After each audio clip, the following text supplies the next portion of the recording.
Hey, good morning, girl. Today is May 1st, 2019. It's approximately 6:30 in the morning. Hope you're doing okay. Have you noticed the additional metal in my mouth? I'm like a metal mouth right now. Golly. So I've got about 6 more days until my braces come off my teeth.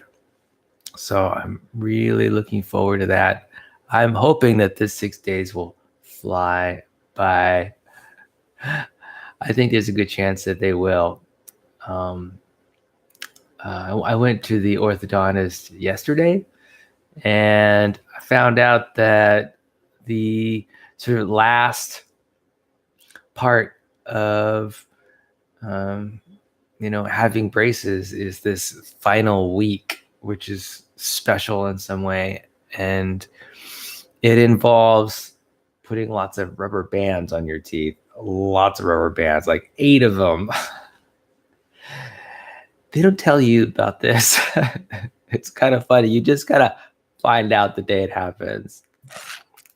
Isn't that kind of strange? I kind of find it kind of funny about how like there's no talk about what this is all about. It's just sort of a grand surprise. It's like a surprise party every time.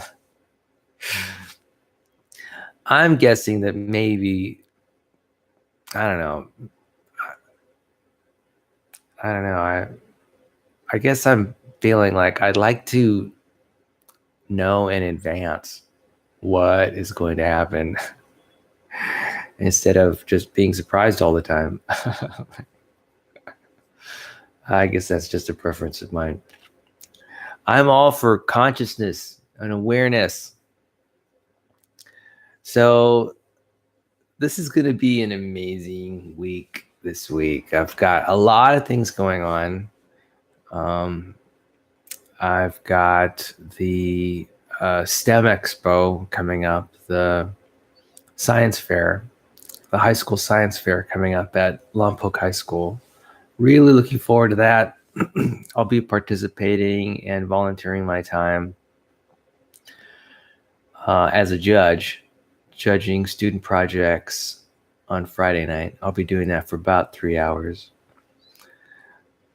Can't wait. That's always a bunch of fun. I love looking at all of the projects that the students have developed.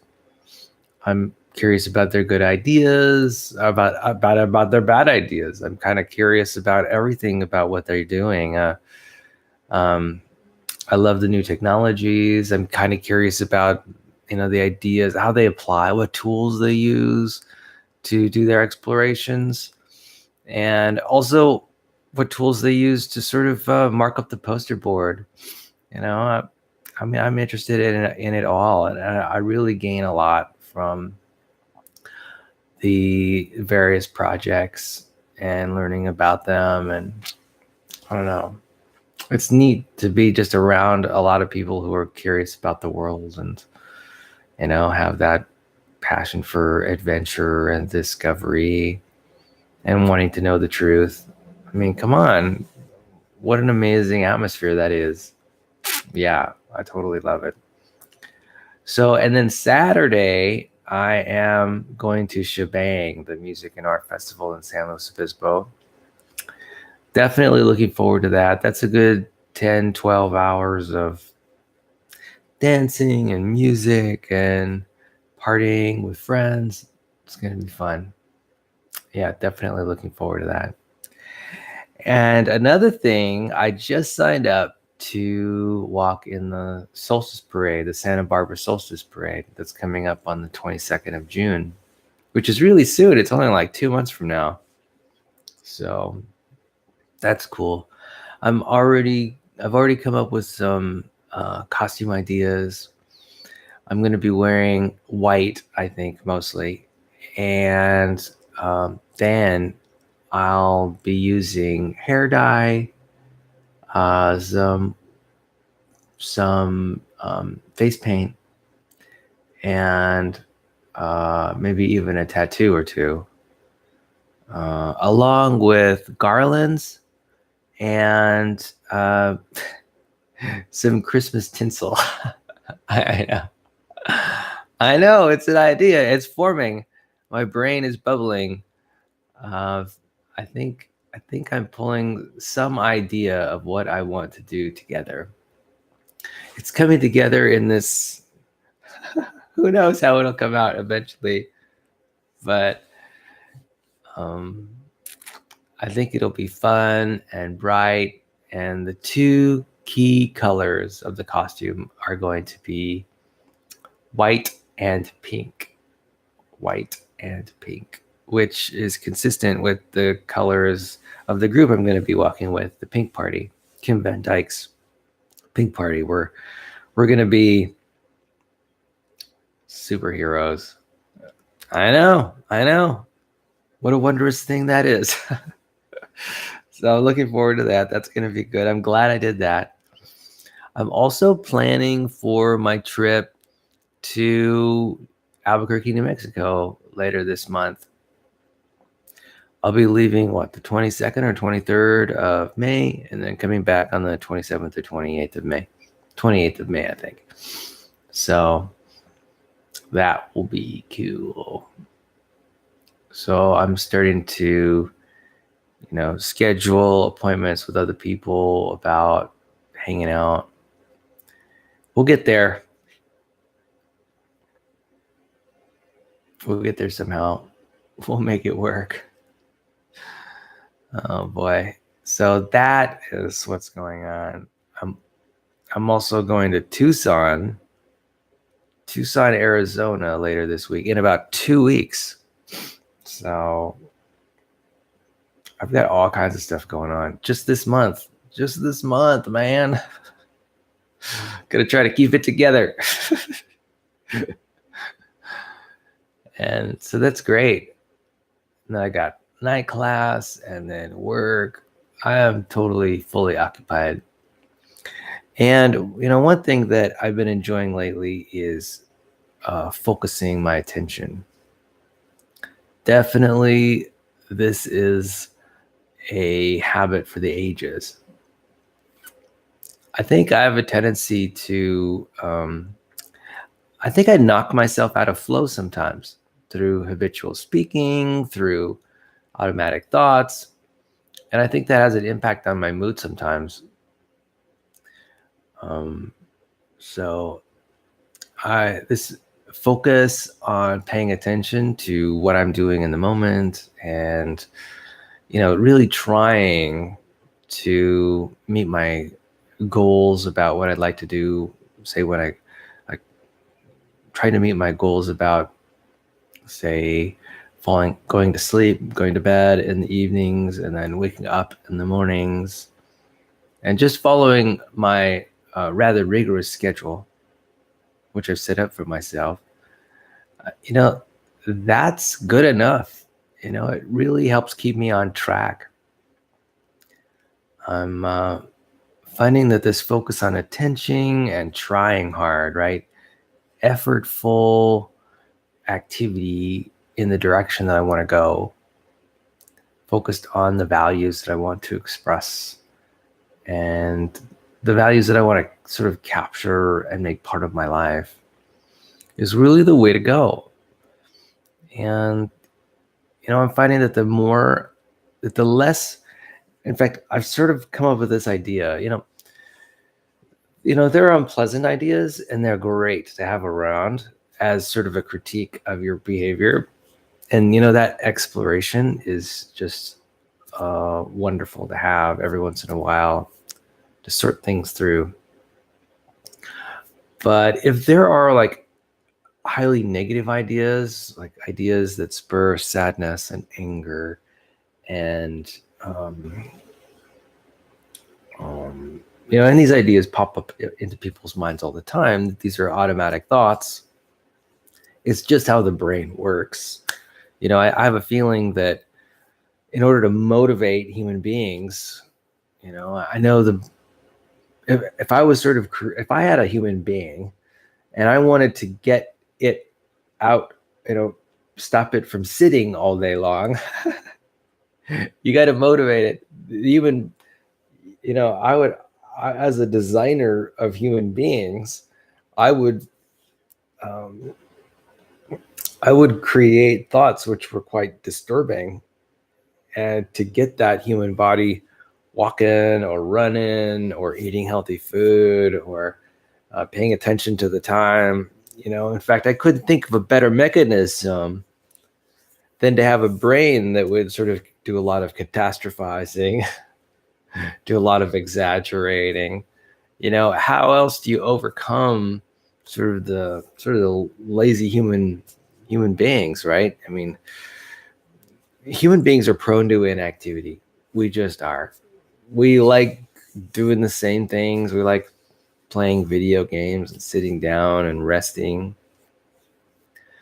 But, I think those behaviors are inherently dysphoric. I think inactivity is inherently dysphoric, because I think what's happening is your mind, basically, I think human beings need to have this continuous feedback of activity, feedback, activity, feedback, activity, feedback. And I'm talking about physical activity. I think it's necessary for our well-being to get feedback on our behavior all the time. And when we're sitting down inactive, sort of like in bed, not wanting to wake up or not wanting to fall asleep, that allows our minds, our ideas, to just run rampant. And here's the thing about each of our ideas. Our ideas are like claims. Each of our thoughts about the external world is a claim that can be tested, like as an experiment. And unless we're continuously finding out the truth about whether our thoughts are true or not, I think we're in a rather dysphoric state. We go off the rails, so to speak. We're not in contact with reality. We're not continually doing reality testing. Reality testing is how human beings thrive. When a person is inactive, there's a lot of ideas and there's no reality testing going on. And the more that a person is inactive, the more off the rails the thoughts can get. Human beings need to continually test their ideas about their environment, or else how will they know they're true? And in order to test ideas, quite often, especially unpleasant ones, it takes courage, it takes bravery. And, this is how human beings operate. And I think that the human mind does tend to exaggerate. It tends to things like confirmation bias. The brain sort of naturally goes off the rails. Why would that? Well, because ideas aren't necessarily linked to reality in any particular way. I mean, just look at religion, right? Look at fantasy and myth. Look at fiction storytelling, right? These are all ways of stringing words together, stringing a narrative together about things that don't exist. Human beings are really good at that. And it helps us with our creativity, really. It's a creative endeavor. And this creativity has a tendency to be dysphoric because of the negative bias. There's like a negativity bias in human brains. So that's basically the beginning and end of how it all works out. If I was creating a human being, I would create a human being that had access to tons of creativity. But that would mean, the implication is that the brain can go anywhere it wants to go. So there needs to be some continual reality checking, So, and also, if I was going to create a human being, in order to get that human being walking around and hunting for food and caring for itself, I'm gonna put in some powerful ideas, powerful powerfully negative ideas, powerfully positive ideas. I'll instill in it needs that just sort of develop on their own.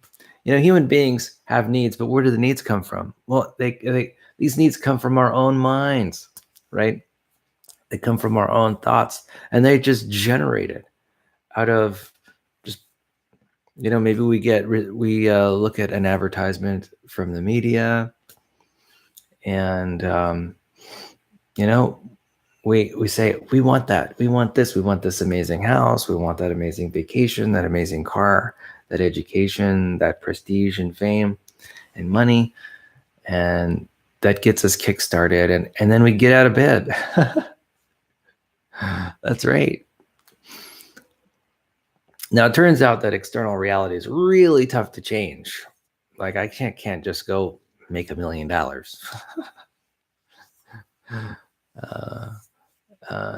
External reality is not easy to bend.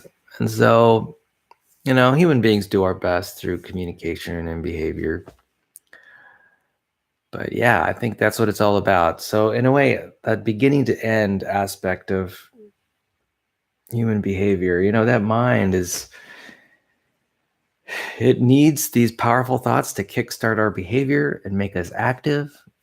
And then we continuously need to check and double check and do experiments about our thoughts to make sure that they are in touch with reality. Otherwise, we'll get really dysphoric because of that negativity bias. No, of course, if I was creating a human being, I'd also add in a negativity bias. Why? For protection, of course. So I would want massive creativity, massive negativity bias. If I could get both those things in the human brain, I would have a human being who would protect himself and a human being that would be active. That's right. And you want a human being to be active and protect itself. I've spoken about this metaphor. Human beings are the sharks of the savannah. And I'm totally believing that human beings just have to move. We just have to be active, continually test our ideas, continually have ideas. That's what stimulates us to action and helps us become the happiest we can be. I don't think that sharks in particular are the happiest animal on the planet. Why don't I think that? Oh, first of all, they don't smile very much. It doesn't seem like they play very much. I have a feeling that sharks are just like human beings in the sense that they have to keep moving or else they'll die. And sharks are just like human beings. I have a feeling that sharks have thoughts that I'm certain that sharks have emotions. And I have a feeling that they are particularly vulnerable to strong emotions. Given the way I've seen some of them sort of struggle in the ocean after prey and chase prey, I have a feeling that, their behavior is so energetic, almost violent, right? In the sea, the only thing that can spur on that kind of energetic activity is energetic thoughts. Oh yeah. So and it just turns out that sharks are like the top predator of the sea, just like human beings are the top predator of the land. Although it's arguable that human beings are the top predator of the sea as well. So anyway, this particular combination of a negativity bias, high creativity that has the potential to take us off the rails of reality, that's what makes human beings what they are. I think that what I'm describing is a human being at its best. I don't know. navigating the world, just like I do every day, as I, go to work and have leisure time and then go to bed. This is the ideal human life. It doesn't get any better than this. The daily struggles against negativity bias and against going off the rails. Those are just what being an amazing human's all about. And it just doesn't get any better than this. I think what I think what's interesting is in our society we've got this view that somehow of the idyllic life, the enlightened mind, right? Where there's no struggle, right? All is peace and enjoyment. I have a feeling, having a feeling now that ideal is erroneous. And I think it probably may be unrealistic. There's this ideal of the illuminated, enlightened monk who lives up in the mountains and is meditating in the cave as somehow an ideal, but from a strictly biological standpoint,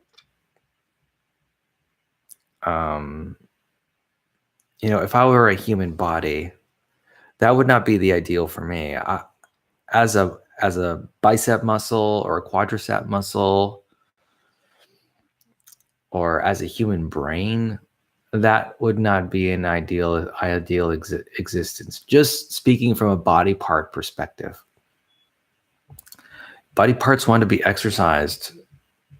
Human beings, their brains demand novelty and excitement and tension and goal seeking for goals that are only 50% probable of success. Where the probability of success is only like 50%.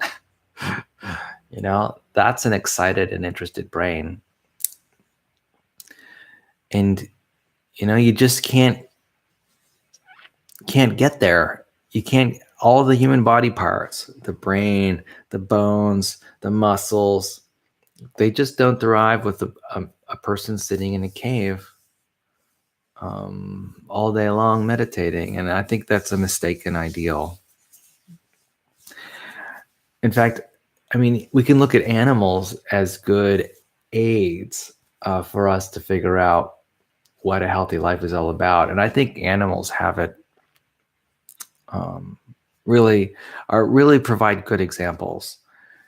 Like I can imagine mountain lions, continuously prowling, continuously active, wide-ranging. Mountain lions, experts, hunters. I think of the mountain lion, I think human beings are just variations of mountain lions. And mountain lions in their ideal state have lots of freedom and they have lots of struggle. And I'm sure that they're quite curious about the world around them. And they're continuously active. And I think that is what the ideal life looks like. Yeah. And even dogs. Dogs are a great example. I think dogs are a fantastic example of what an ideal human life might be about. Dogs have really big emotional lives. They're social creatures. They've got a lot of freedom. They're always using their body, their muscles, their mind for survival. They're barking all the time. That could be an inherent negativity bias, which protects the dog, right? And protects the social group that the dog is part of. So, yeah, I think that's what being a healthy, happy human being is all about. There's no dog that just meditates up in a cave, completely enlightened. That ideal would not work for dogs. Dogs demand to play in the mud. You know, the ideal dog's life is a dog who is hunting and curious about its world and continuously smelling things in its environment. Yeah. And listening with its ears for predators or prey. You know, that's the ideal dog's life. So human beings are just like that. It's this process of working things out and struggling and getting curious about the world. You know, it's kind of interesting to think that human beings are living are living our ideals right now. We're living our ideal life right now, and we're not even recognizing it. It's kind of funny. Now, I mean humans in general. There are people who are really struggling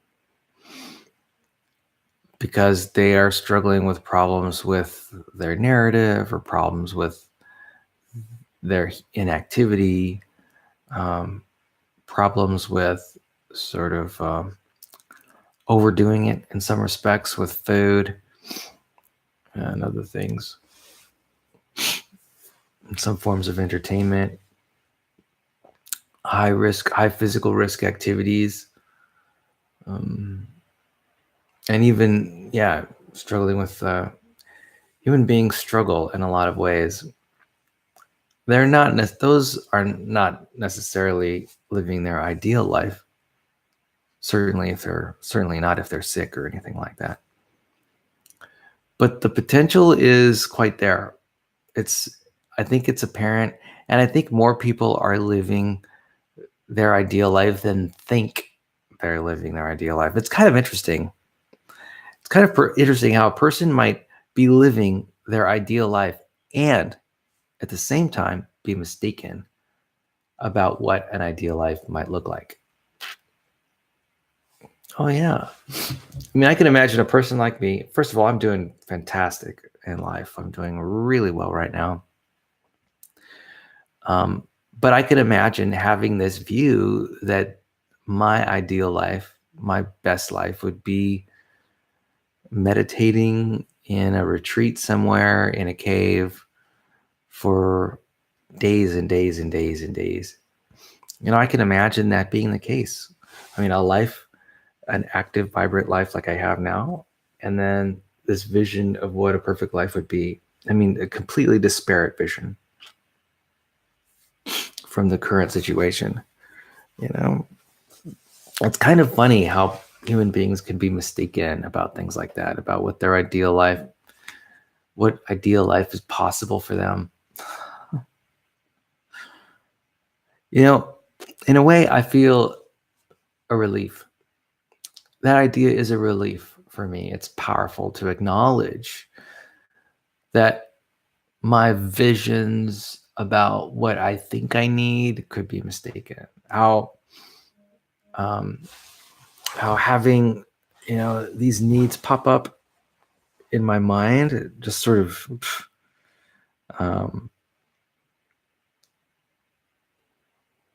wow. You know what? I just got a message saying that I have an appointment in just about an hour. So I'm going to wrap this up. I hope you have a fantastic day today.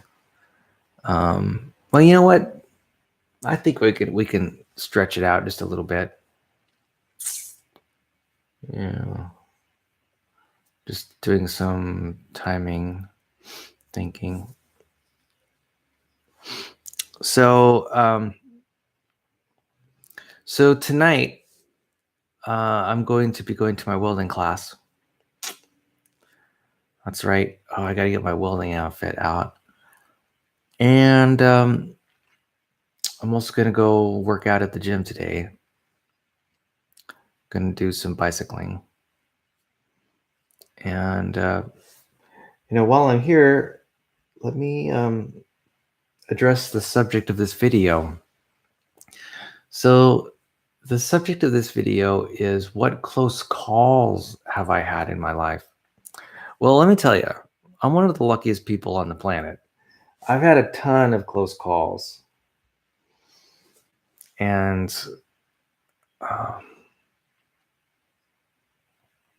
so when I think of close calls, I think of close calls as it relates to my physical health.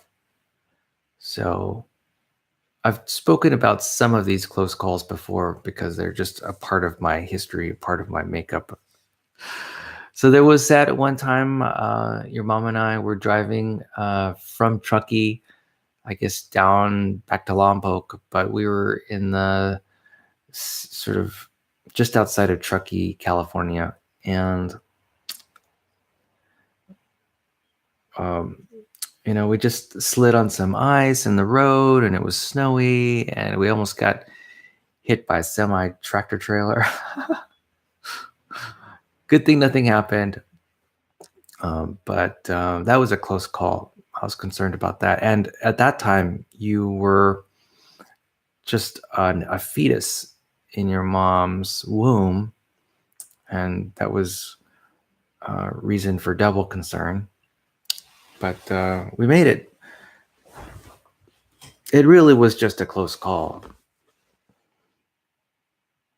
So there was see what other close calls. Well, there've been a few close calls. Like there's one time I got pneumonia. I was about 27 years old, maybe 28 years old. I was living in Seattle, Washington. I got walking pneumonia. I was working temp jobs at the time in Seattle. So I wasn't very well employed. I was having trouble paying my rent. In fact, I actually had to call up my dad, Ben Trujillo, and ask him for some money, $400 or $500 so that I could pay rent for 1 month. I was really struggling financially and physically. And then I spent a lot of time just trying to recuperate from the pneumonia. And I was just getting more and more inactive and becoming more and more sick. Eventually, I did go to the doctor. I got a Zithromax 5-pack or whatever. And that antibiotic saved my life. I have no doubt about it. Because I was going downhill with that pneumonia. And I was so happy that the doctor had a sample of Zithromax to give me because I didn't have any money. Anyway, so that was a close call. Getting pneumonia. Try to stay as far away from pneumonia as you can. My advice to you is to get inoculated. Get some vaccines, some pneumonia vaccines in your body stat. Because the last thing you want is pneumonia, let me tell you. That is some bad stuff. So, and then there was a time when I was, this was about 10 years ago, when I was really struggling with inactivity. And I had an episode of depression, I think. And let me tell you, I was really out of it. I was pretty inactive. And for me, that was a close call. I was having trouble taking care of myself. Even though I was like moving and I was just having a really tough time about it. This is at the time that your mom and I got our divorce. So I was really struggling with depression. That was what hastened the divorce and made it happen. And I was just so out of it. Anyway, thankfully, I got back on the horse and I'm doing better than ever right now. And, in fact, the separation was good for me because it allowed me to focus on my health 100%. And that was good. It helped. I was able to work out some kinks, figure out what I was doing wrong, and become more physically active and sort of improve my mental outlook a lot. So that was a close call. Thankfully, my mom came up and cared for me. She visited from New Mexico, came to Albuquerque, lived with me for a few months, and helped recuperate me back to health again. So much thanks to her. Really, basically, that was a close call, in my opinion. I was just, and you know what? That'll never happen to me again. I know exactly what to do if I start finding myself in a position like that. So in a way, I'm stronger because of it. I think everyone needs to sort of have battles with anxiety and depression and all those shadow emotions, so that they can get onto the other side, know that there is another side, know that it is possible to improve, and what creates that improvement. Like, what aspects of behavior and thinking can be used to heal oneself. So that was a close call. So that's 3 close calls. One was nearly getting into a car accident. One was pneumonia. The other one was depression. Those are 3 huge close calls. I would guess they were the biggest close calls of my life. But then I've had a lot of other smaller close calls related to, a lot of close calls that threaten me physically. My physical health are like car related. I mean, every day I'm having close calls on freeways, and who knows what close calls I'm not aware of. I'm sure there have been plenty of those where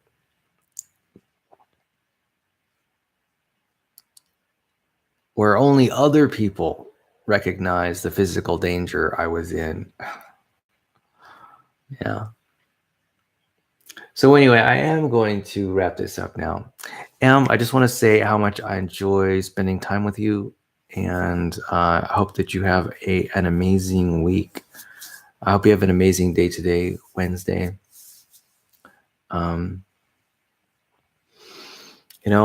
I just want to let you know that I'm committed to our relationship, and I am always seeking ways to help you find peace,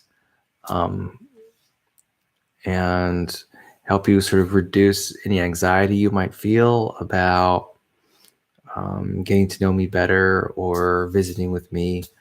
Always interested in ways to reduce that anxiety if it's there, and help you feel more natural and normal and comforted and peaceful in my presence. All right. Well, I hope you have a wonderful day, and I'll talk to you later. Bye-bye.